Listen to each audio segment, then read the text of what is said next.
My name is Princess Leanna Alsaba. I am 16 years old. And on August 9, 2019, I was supposed to disappear forever, not into death, but into something worse, the bed of a 55-year-old Saudi prince who already had 3 wives and grandchildren older than me. Instead, Jesus Christ shattered the chains of tradition and rewrote my destiny in ways no human could have orchestrated. I am speaking to you from a secure location in Europe, far from the marble palaces of Kuwait City where I was raised. It has been 5 years since I escaped, 4 years since my baptism, and I need you to understand something. When you are trapped between obedience and the death of your soul, there is a God who sees you. Ask yourself this question as you hear my story: what would you sacrifice to remain yourself? I was born in Kuwait City in 2003 into a world most people will never understand. Not because it was special, though from the outside it looked that way, but because it was a contradiction that defied logic. Imagine living in paradise and suffocating at the same time. Chauffeured Mercedes sedans waited at every door. Private tutors taught me in rooms larger than most people's homes. Security guards with expressionless faces followed me through gardens where fountains played music in the silence.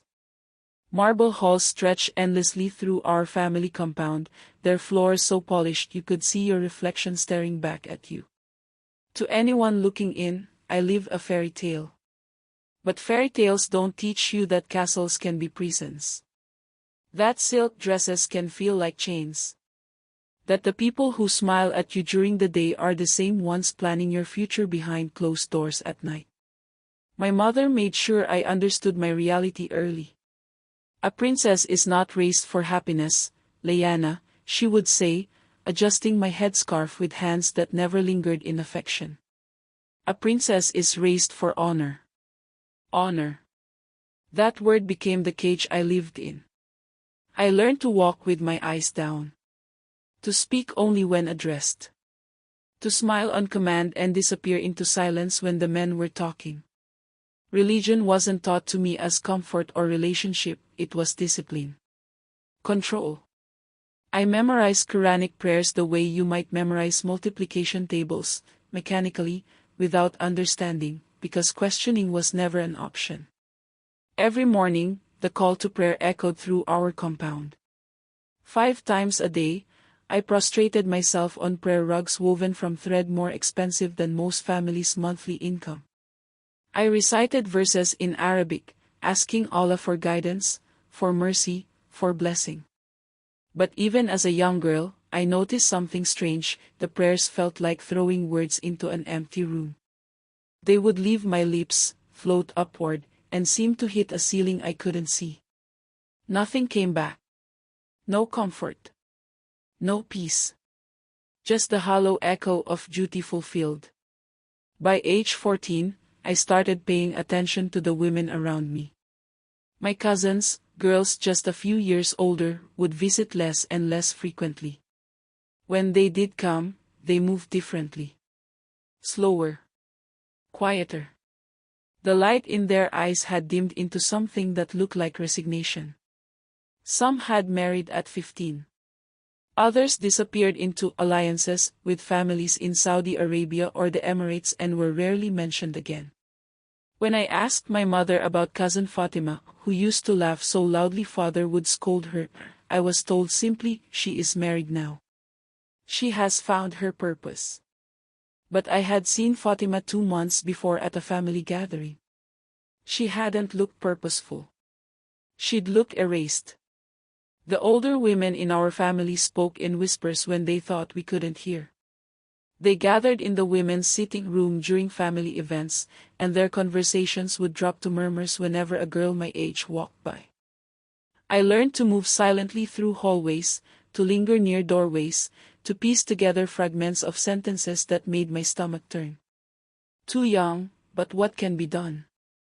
Her father has already agreed. These alliances are necessary. She will understand when it is time. I didn't want to understand. Understanding felt dangerous. During those years, I created a small world inside the larger prison. I read books my tutors brought, carefully selected, of course, nothing that might give me ideas about freedom or choice. I spent hours in the garden when I was allowed, watching birds that could fly away whenever they wanted. I wrote in a journal I kept hidden under my mattress, pouring out questions I could never ask aloud. Why do the men decide everything? Why does Allah seem so silent when I pray? Why does mother cry when she thinks no one is watching? What happens to girls like me? I performed my role perfectly. The dutiful daughter. The modest princess. The girl who never questioned, never complained, never pushed against the invisible walls that grew taller every year. But inside, something was starting to crack.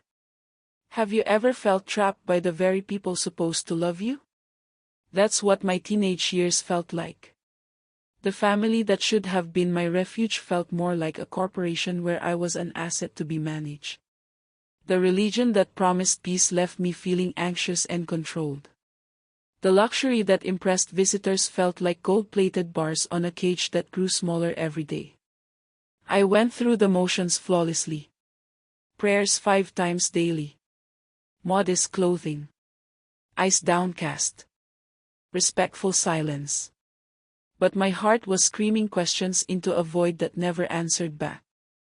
The turning point came when I was 15. Father began having more closed-door meetings with my uncles. Their voices would carry through the ventilation system into my bedroom at night, deep, serious conversations about alliances and opportunities and the right time. Sometimes they mentioned my name. Sometimes they didn't need to.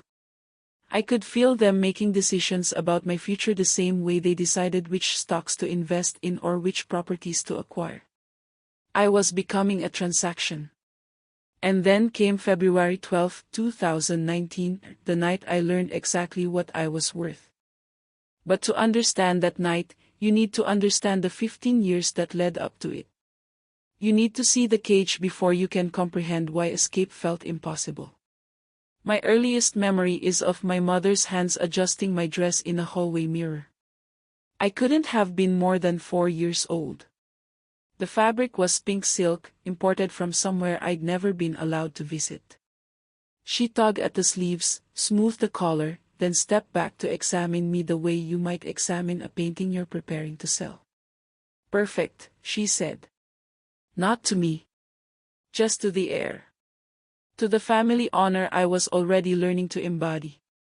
That moment captures my entire childhood, being positioned, perfected, and presented. Never asked what I wanted. Never told I was loved. Just measured against an invisible standard I spent years trying to decode. The Alsaba compound where I grew up was a masterpiece of architecture and isolation. 20-foot walls surrounded the property. Armed guards rotated in shifts at every entrance. Security cameras watched the gardens where I played alone under the supervision of housekeepers who were paid to watch me, not befriend me. Inside, the main house sprawled across 3 floors of polished marble, crystal chandeliers, and rooms so large your voice would echo if you dared speak above a whisper. My bedroom was bigger than most apartments, ensuite bathroom with gold fixtures, a walk-in closet full of modest dresses I never chose, and windows that overlooked gardens I could only enter with permission. I had everything except freedom. Private tutors rotated through Arabic, English, mathematics, Quranic studies, etiquette. They taught me to read, write, and calculate, but never to question. Education wasn't about expanding my mind, it was about making me valuable, marriageable, useful. A princess is not raised for happiness, Leanna, my mother reminded me constantly. A princess is raised for honor. I must have heard that phrase 1,000 times before I turned 10. It became the soundtrack of my childhood, the answer to every unspoken question: why couldn't I attend regular school? Honor. Why couldn't I have friends outside the family? Honor. Why did everything I did reflect on people who barely noticed I existed? Honor. Religion was the enforcement mechanism of this honor system. 5 times daily, the call to prayer interrupted whatever I was doing. I learned to perform ablutions perfectly, the washing of hands, face, arms, feet in precise order. I memorized Surah Al-Fatiha before I understood what the Arabic words meant. By age 7, I could recite prayers with flawless pronunciation while my mind wandered to the birds I'd seen that morning, the books I wanted to read, the questions building behind my teeth. But asking questions about faith was treated as a sign of weakness. Doubt was shameful. Obedience was devotion.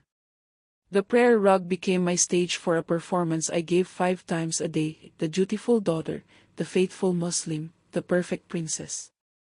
But underneath the prostrations and recitations, a small voice kept whispering, "Is anyone listening?" By age 14, I started noticing patterns I'd been too young to see before. Aunt Amira, my father's youngest sister, used to visit every week when I was small. She'd bring sweets, tell jokes that made the housekeepers laugh, and play hide-and-seek with me in the echoing hallways. Then, the summer I turned 11, she disappeared. "Aunt Amira doesn't come anymore," I said to my mother one afternoon. Mother's hands paused over the embroidery she was working on. "She is married now. Living in Riyadh. Can we visit her?" "That would not be appropriate." "Why not?" The needle stabbed through fabric. "Because I said so, Leanna. Some questions have no good answers." But I learned to find answers in whispers. The older women, my aunts, family friends, wives of my father's business associates, would gather in the women's sitting room during family events. If I moved quietly enough, positioned myself behind the right curtain or door, I could hear fragments of their conversations. "Married at 15, poor thing. Never the same after. What choice did she have?" Each fragment was a piece of a puzzle I was terrified to complete. I absorbed the unspoken rules by watching, listening, surviving. Silence increased your value. Obedience proved your virtue. Questioning revealed your defect. Your body wasn't yours, it belonged to family honor. Your future wasn't yours, it belonged to strategic alliances. Your voice wasn't yours, it belonged to the men who spoke for you. And then, 3 months before my 16th birthday, I heard my father's voice through the ventilation grate above my bed. "She's nearly of age," he said. "We should start considering suitable matches." My uncle's voice responded, "The Saudis have expressed interest. Very substantial interest." My blood turned to ice. They were talking about me. February 12, 2019. The date is burned into my memory like a brand. Some moments divide your life into before and after. This was mine. Evening prayer had just ended. I was rolling up my prayer rug when one of the housekeepers appeared in my doorway, her face carefully neutral in that way that always meant trouble. "Your father requests your presence in the family sitting room." My stomach dropped. Father never summoned me after Maghrib prayer. That was his private time, business calls, meetings with advisors, discussions about oil markets and political alliances. Whatever this was, it wasn't routine. I adjusted my hijab in the mirror, smoothed my abaya, and tried to ignore the feeling of dread crawling up my spine. The walk down the corridor felt endless. My footsteps echoed against marble that suddenly felt cold despite the heated floors. Every chandelier seemed too bright. Every shadow too dark. When I reached the sitting room doors, I paused to steady my breathing. "You're being paranoid," I told myself. "It's probably nothing." I pushed open the door. The room fell silent. My father sat in his usual high-back chair, wearing his formal thobe and bishtar, the ceremonial cloak he only wore for important occasions. My uncles flanked him on either side, Uncle Khalid to the right, Uncle Mansur to the left. Their expressions were unreadable, carefully composed into masks of solemnity. But it was the fourth man who made my heart stop. He sat in the corner, gray-bearded and heavy-eyed, wearing the confidence of someone used to commanding rooms. His traditional Saudi dress was immaculate. Expensive. His gaze swept over me with the calculating assessment of someone evaluating livestock. "Leanna," my father said, not bothering with pleasantries. "Sit." I lowered myself onto the edge of a chair, hands folded in my lap the way I'd been taught. Proper. Modest. Invisible. My father didn't soften his words. Didn't prepare me. Didn't even look at me when he spoke. "You have been chosen for a great honor. Prince Fahd bin Abdulaziz of Saudi Arabia has requested your hand in marriage." The words hit me like physical blows. Prince Fahd. Saudi Arabia. Marriage. The gray-bearded man in the corner inclined his head slightly. A representative. A messenger. A witness to my sentencing. "The prince is a man of considerable standing," Uncle Khalid added, as if I'd asked for details. "His family controls significant oil interests in the eastern province. This alliance will strengthen our position considerably." My mouth had gone dry. I tried to swallow and couldn't. "He is 55 years old," my father continued in the same business-like tone he used to discuss stock portfolios. "Widowed twice. A grandfather. He currently has 3 wives, and you would be his 4th. Each detail landed like a stone in water, sending ripples of horror through my body. 55. My father was only 48. This man was older than my own father. 3 wives already. I would be the 4th. A collector's item. The newest acquisition. A grandfather. My hands began to tingle, then went completely numb. The room tilted sideways. I gripped the arms of the chair to keep from sliding off. "Father." My voice came out as barely a whisper. "I'm still a child." The silence that followed was absolute.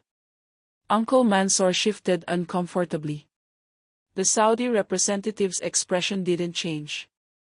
And my father looked at me the way you might look at a servant who'd spoken out of turn. "You are 16 in 6 weeks, he said flatly. "You will marry him in 6 months. This alliance will strengthen our family's position in the Gulf. The contracts are being finalized. You will obey. You will obey. Not do you understand? Not this is best for you. Not even I'm sorry, but this is necessary. Just you will obey." In that moment, something inside me shattered. I wasn't his daughter. I was inventory. A chess piece. A bargaining chip in negotiations I'd never be part of. They decided my entire future in rooms I'd never entered, in conversations I'd never heard, for reasons that had nothing to do with me as a person. I wasn't being married. I was being transferred. Like property. Like a deed changing hands between powerful men who'd never once asked what I wanted.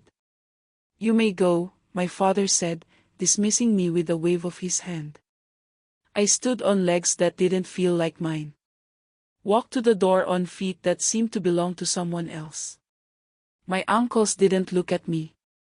The Saudi representative watched me leave with the satisfied expression of someone who just closed a successful business deal. No one said congratulations. No one asked if I was happy. No one even pretended this was about my well-being. That night, I stood before my bathroom mirror and didn't recognize the girl staring back at me. Her eyes were too wide. Too empty. Her face was pale beneath brown skin. Her hands trembled as they gripped the marble countertop. She looked like a ghost. Like someone who was already gone. The girl I'd been that morning, the one who still believed her father might protect her, that her family might love her, that her life might somehow be her own, had died in that sitting room. And I had no idea who I was becoming. The morning after the announcement, my phone disappeared. I woke to find it gone from my nightstand, confiscated while I slept. When I asked my mother about it, she didn't even look up from her breakfast. "You don't need distractions now," she said. "You need to focus on preparation." Preparation. The word made my skin crawl. Within a week, my entire existence had been restructured around a future I hadn't chosen. My tutors stopped coming. No more mathematics. No more English literature. No more discussions about history or science or anything that suggested I might have a mind worth developing. Instead, women arrive. Older women from prominent families, wives, aunts, grandmothers, who smiled with their mouths but not their eyes. They came to teach me the things that mattered: how to walk with shorter steps so I wouldn't outpace my husband. How to sit with perfect posture for hours without fidgeting. How to lower my gaze even further than I already did. How to speak only when addressed, and then only in soft, agreeable tones. How to please a man I'd met once through a representative. "Marriage is a woman's highest calling," one of them told me, her wrinkled hands adjusting my posture for the 100th time. "Duty is a form of worship. Your suffering, should there be any, is noble. It purifies you." I wanted to scream. Instead, I nodded obediently. "This is God's will," another woman said when she caught me crying during a lesson on household management. "You have been blessed with a powerful husband. Many girls would envy your position." Then let them have it, I thought. But I kept my mouth shut. Questions were no longer tolerated. Every why was met with religious platitudes. Every protest was reframed as ingratitude. Every moment of resistance was evidence of my spiritual deficiency. "Allah has chosen this path for you," my mother said when I actually begged her, to speak to Father on my behalf. "Who are you to question his wisdom?" The calendar on my wall became a torture device. August 9, 2019, circled in red marker by one of the wedding planners. 6 months away, then 5, then 4. Each day that passed was a day closer to disappearing into a life that would erase me completely. I stopped eating. Food tasted like ash. My mother noticed my shrinking frame and hired a nutritionist who lectured me about bridal beauty and a wife's duty to be attractive. As if my body was just another thing that didn't belong to me. I stopped sleeping. Every time I closed my eyes, I saw Prince Fuad's gray beard and calculating eyes. I saw myself standing at an altar, being handed over like a signed contract. I saw years stretching ahead, decades, of being the fourth wife to a man who'd already buried 2 women. My reflection in the mirror showed someone I barely recognized: hollow eyes, sharp cheekbones, skin that had lost its warmth. I was wasting away, and everyone pretended not to notice. Prayer became my battleground. 5 times a day, I prostrated myself on the prayer rug and begged Allah to stop this. I pressed my face so hard against the woven fabric that it left marks on my forehead.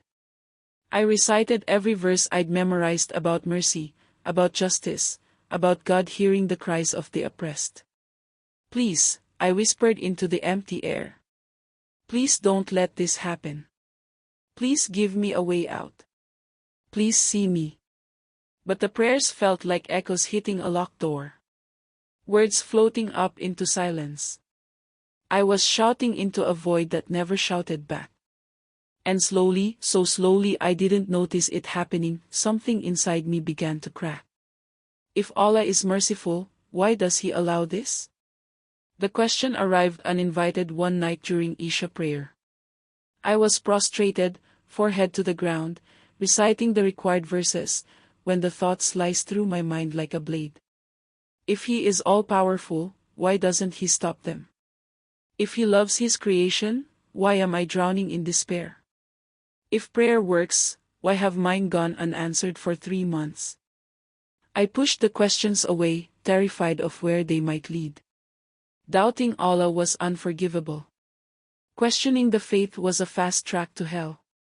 I'd been taught that since birth.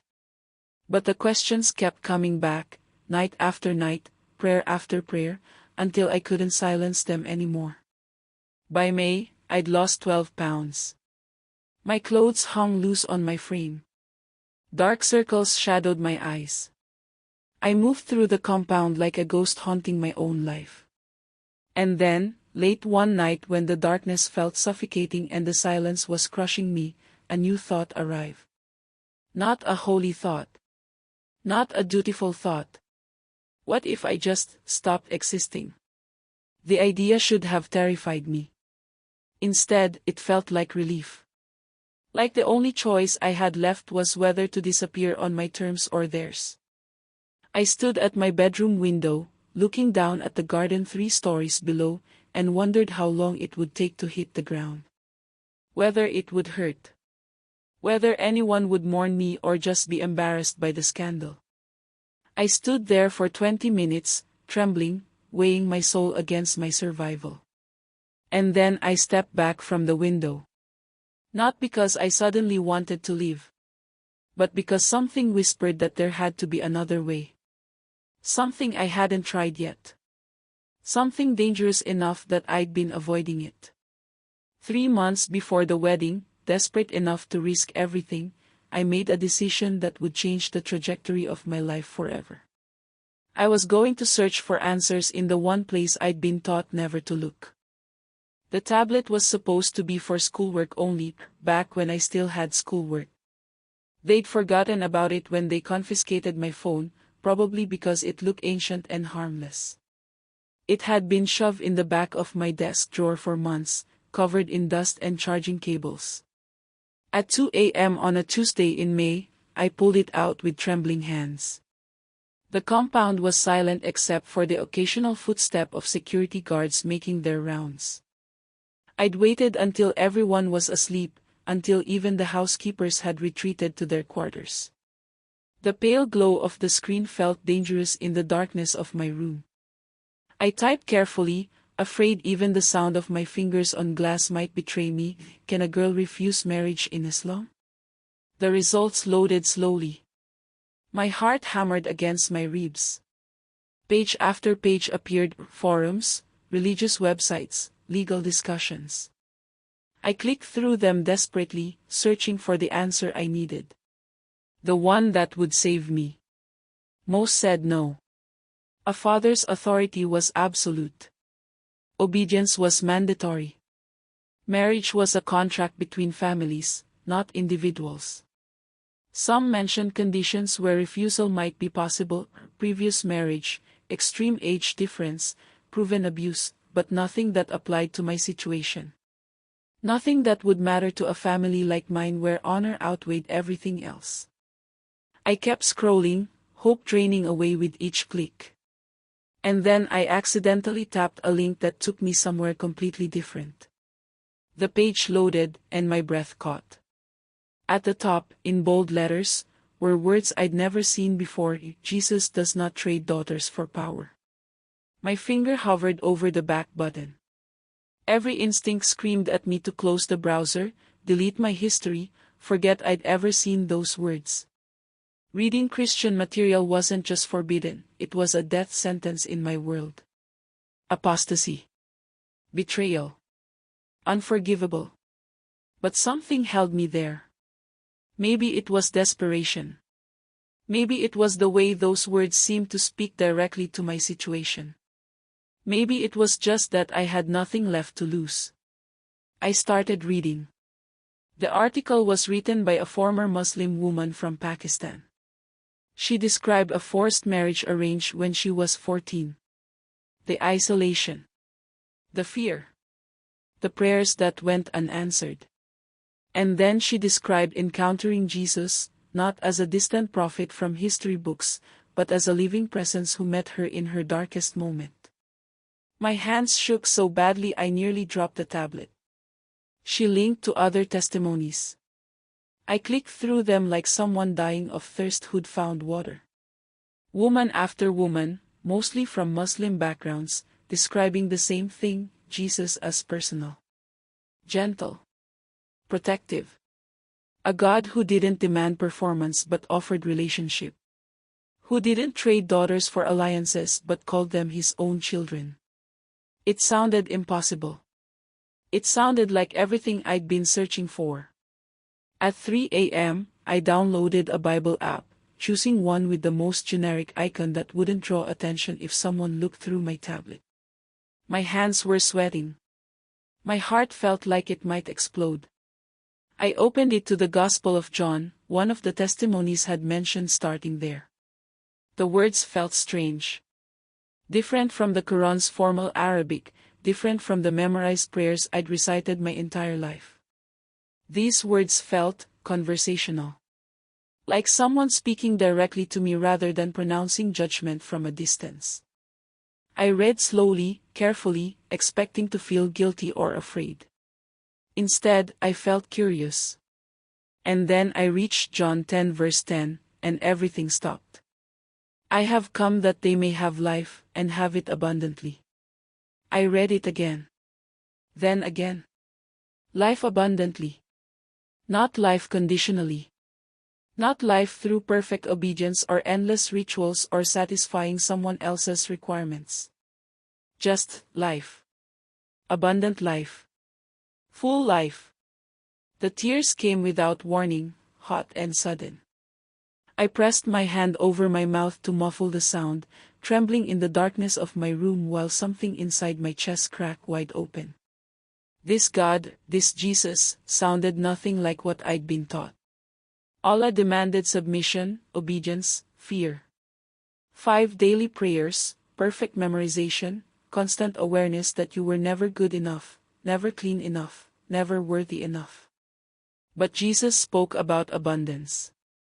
About life. About coming to people instead of requiring them to earn their way to Him. For the next month, I read every night after everyone slept. I devoured the Gospels like someone starving. I compared Jesus's words to everything I'd been taught, and the contrast was staggering. Jesus touched lepers. Spoke to women. Defended the accused. Challenged religious authorities who used law to control people. He called people beloved and daughter and friend. When had Allah ever called me those things? The guilt came in waves. You're betraying your family. Your faith. Your identity. If anyone finds out, you'll be killed. You're risking eternal damnation for temporary comfort. But alongside the guilt was something I hadn't felt in months, hope. What if there's a God who actually sees me? What if I'm not just a transaction or a test or a disappointment? What if someone, somewhere, knows my name and cares about what happens to me? The tension between those two thoughts nearly tore me apart. Every night, I'd read until my eyes burned, then lay awake wondering if I was losing my soul or finally finding it. June arrived. The wedding was 10 weeks away. One night, I found a verse that made me stop breathing, John 8 verse 36, if the Son sets you free, you will be free indeed. I didn't fully understand it. I didn't know how someone who died 2,000 years ago could set me free from a marriage contract signed 6 weeks ago. I didn't know what the Son even meant in practical terms. But I bookmarked it anyway. And every night, when the fear threatened to drown me, I whispered those words like a lifeline thrown into dark water. If the Son sets you free, you will be free indeed. I was starting to believe that maybe, just maybe, there was a kind of freedom I hadn't imagined yet. Everything accelerated in January. The wedding, originally scheduled for August, was suddenly moved up. New dates announced. New plans made. The engagement ceremony, a formal event where both families would gather to finalize contracts, was set for February 11, 2020. 6 days after my 17th birthday. Prince Fuad is eager to proceed, my father said at dinner, as if discussing a business merger. The ceremony will be intimate. Only immediate family and key witnesses. Intimate. As if that made it better. As if being sold to fewer witnesses somehow softened the transaction. The dress arrived 3 days before the ceremony. The seamstress came to my room for the final fitting, pins in her mouth, measuring tape around her neck. She pulled the engagement dress over my head, pale gold silk embroidered with intricate patterns, modest sleeves, high collar. The kind of dress that cost more than most people earned in a year. I stood before the mirror and saw a corpse. The girl staring back at me was hollow-eyed and pale.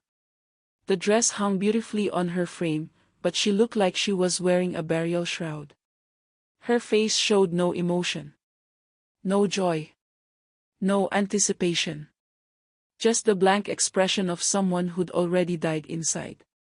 Beautiful, the seamstress murmured, adjusting the hem. The prince will be very pleased. I said nothing. There was nothing left to say. February 10, 2020.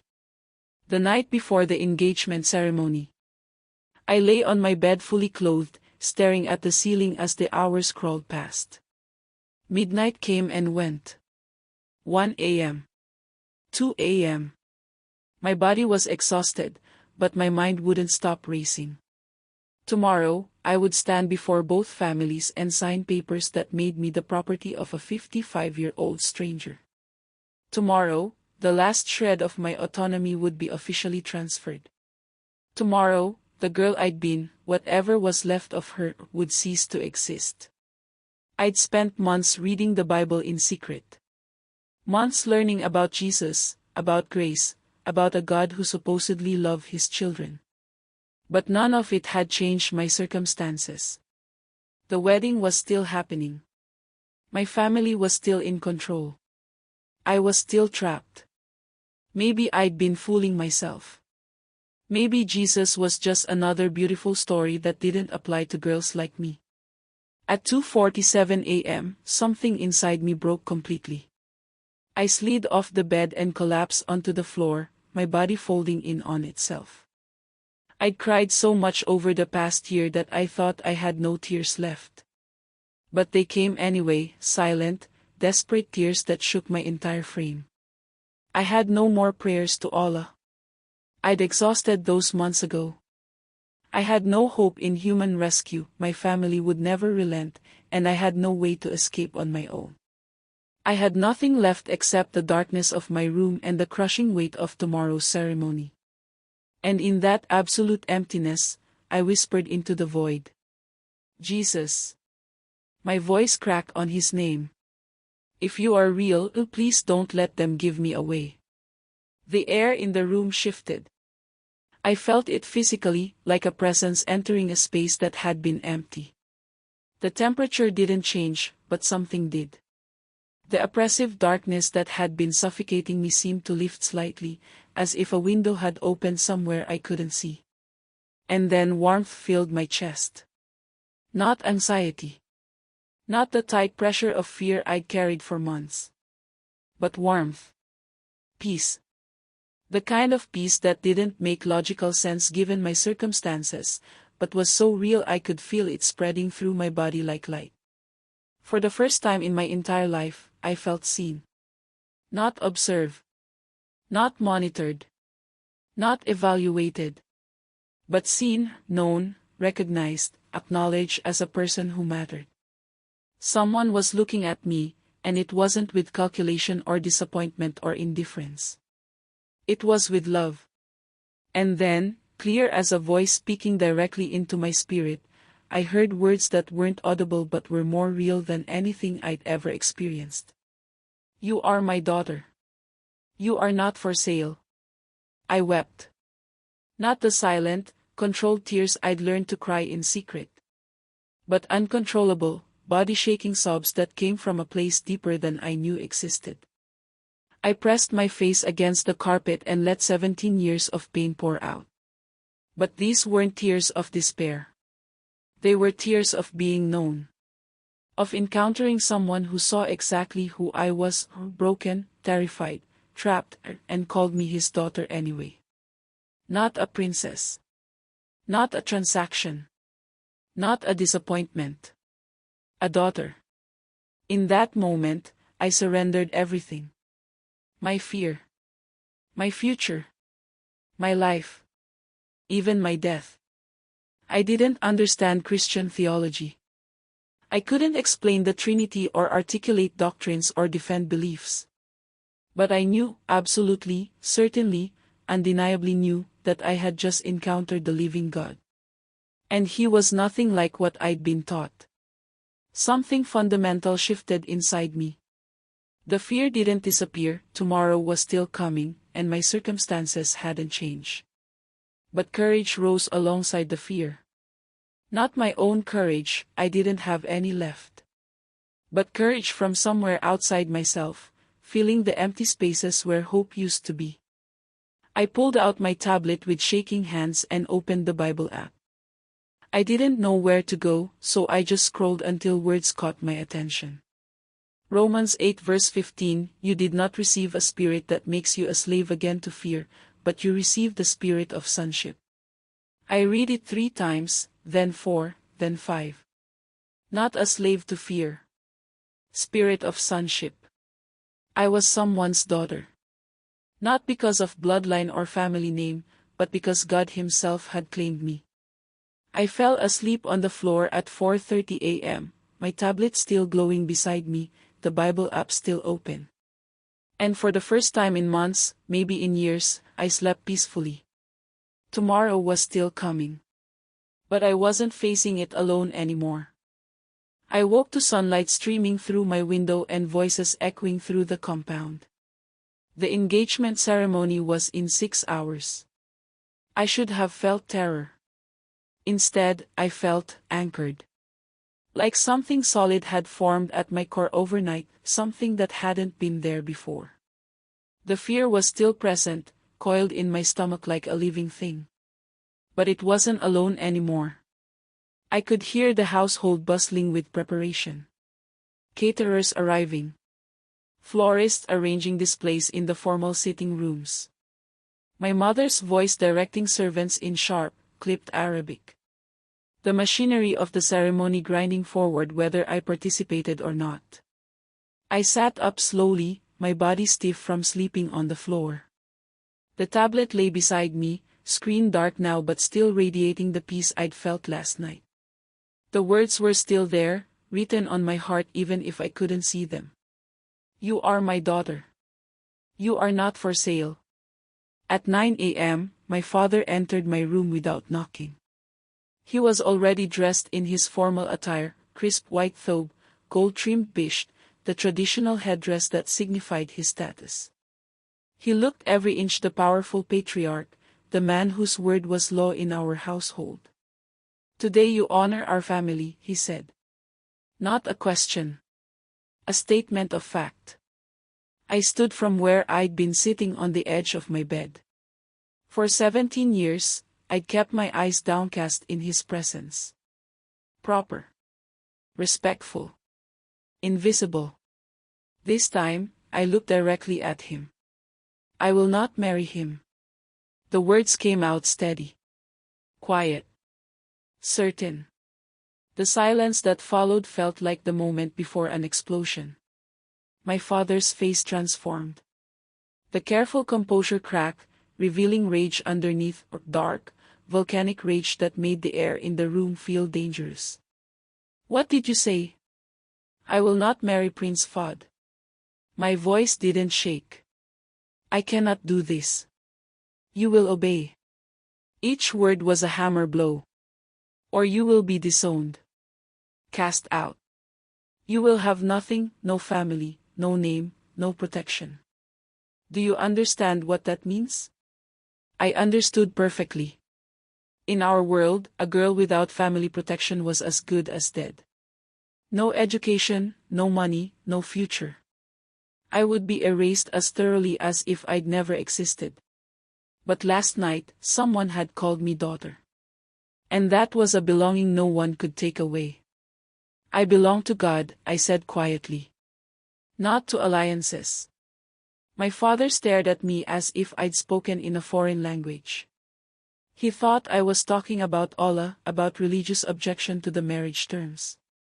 He had no idea I was talking about a completely different God. One who didn't trade daughters for power. Khalid. Mansour. His voice boomed through the compound. Within minutes, my uncles rushed into the room. My mother appeared in the doorway, her face pale, her hands wringing together. Your daughter has lost her mind, father spat. She refuses the engagement. Uncle Khalid's eyes widened. Uncle Mansour looked at me as if I'd grown a second head. Leanna, my mother whispered, tears already streaming down her face. What are you doing? You're destroying everything. She has been corrupted. Father paced like a caged animal. Western ideas. Internet poison. Rebellion disguised as piety. I am not corrupted, I said. I am just not yours to sell. The slap came so fast I didn't see it coming. My head snapped to the side, pain exploding across my cheek. I tasted blood where my teeth had cut the inside of my mouth. How dare you speak to me this way? Father's voice was lethal. You will go to that ceremony. You will sign those papers. You will smile and obey, or I will make you wish you had. I touched my burning cheek, then looked at him again. No. Within the hour, everything I owned was confiscated. They tore through my room like investigators searching for contraband. They found the old phone I'd hidden weeks ago. They took my laptop, my jewelry, even my books. They didn't find the tablet. I'd hidden it inside a hollowed-out Quran on my bookshelf, betting they'd never look there. You will stay in this room, Father announced from the doorway. Guards will be posted outside. The wedding will be accelerated. You will marry Prince Fuad within the week, with or without your cooperation. My mother sobbed in the hallway. My uncles looked at me with something between pity and disgust. The door slammed. The lock clicked. I heard footsteps, heavy, military footsteps, taking position outside my door. I was a prisoner in my own home. I should have been terrified. Should have been second-guessing my decision, calculating whether I could survive this, wondering if I just signed my own death warrant. Instead, I knelt on the floor and prayed. Not in Arabic. Not with memorized verses or ritual postures. Just whispered words to the God who'd met me last night in my desperation. Jesus, I don't know what happens next. But you said I'm your daughter. You said I'm not for sale. So I'm trusting you. Whatever comes, I'm yours. The fear was still there. But so was the peace. Night fell. The engagement ceremony had been cancelled or postponed. I didn't know which. I just knew that the compound had gone silent except for occasional footsteps in the corridor outside my door. And then, around 10 p.m., I heard shouting. My father's voice, loud and angry, echoing up from his office. Phone calls. Urgent conversations. Words I couldn't quite make out but whose tone was unmistakable. Something had gone wrong. I pressed my ear against the door. More voices. My uncle's. Someone else I didn't recognize. The words scandal and international and postponed floated up through the chaos. I backed away from the door, heart pounding. Something was happening. Something big enough to derail my father's carefully constructed plans. I retrieved the tablet from its hiding place, opened the Bible app, and whispered into the darkness. Jesus, I trust you. And in the silence of my locked room, I waited to see what God would do next. The next morning, I woke to a noise that didn't sound like morning at all. It was chaos, doors slamming, voices rising, phones ringing endlessly. Through my locked door, I caught fragments that made no sense at first: international attention, allegations, legal complications. My stomach knotted. Something had happened. Something big. Then I heard his name. Prince Fudd. I pressed my ear against the door. The maid's voice trembled as she whispered, "European authorities, corruption scandal, offshore accounts exposed." For a moment, I couldn't breathe. Just yesterday, he'd been my fiancé, the perfect prince, the pride of my father's ambitions. Now his name was being spit out like poison.